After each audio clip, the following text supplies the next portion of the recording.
if there was anything that David Selznick could do with consummate determination and accuracy, it was choosing the right people for the right part.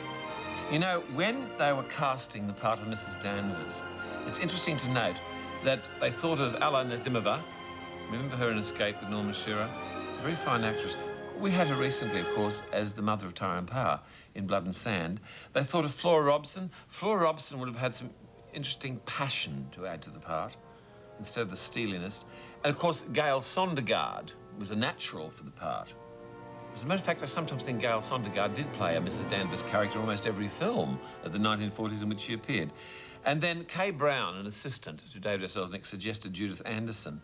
And that was the best thing that she had a chance to do on the screen since a part she'd had in a film about 1934. I think the film may have been called Blood Money. I'm not sure, but I think it was.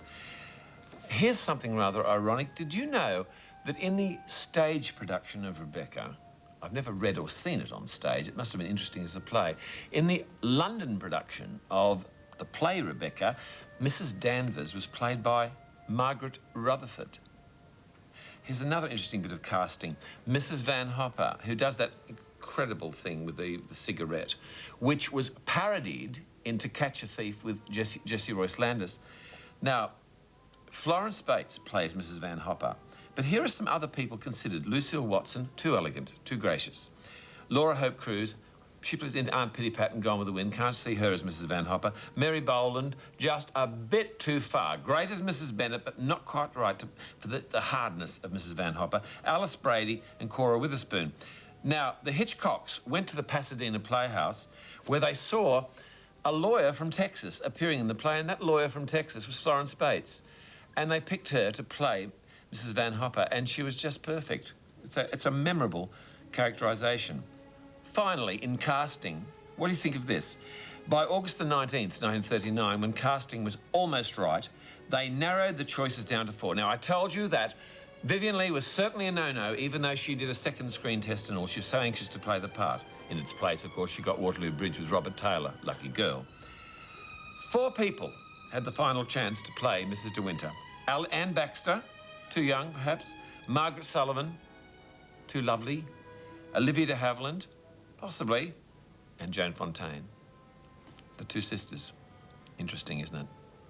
Well, there you are. Some interesting casting details about Rebecca. You love the film, don't you? Do you see the point that Hitchcock made when he said it's a Selznick film? It's not a Hitchcock film. But it's both, and it's all the greater for being both. Love the score by Franz Waxman, and you might care to notice that in the film, the look of it, it begins with loads of brightness for Monte Carlo and so on, and then has a greyishness about it, and then we get to the dark shadows leading us towards the revelations and climactic scenes. Very, very beautifully made film. I think we can see Rebecca again and again and enjoy it more and more each time, don't you? The question again that I asked you earlier is this: what do the nuns of St. Mary's have to do with the story of Rebecca?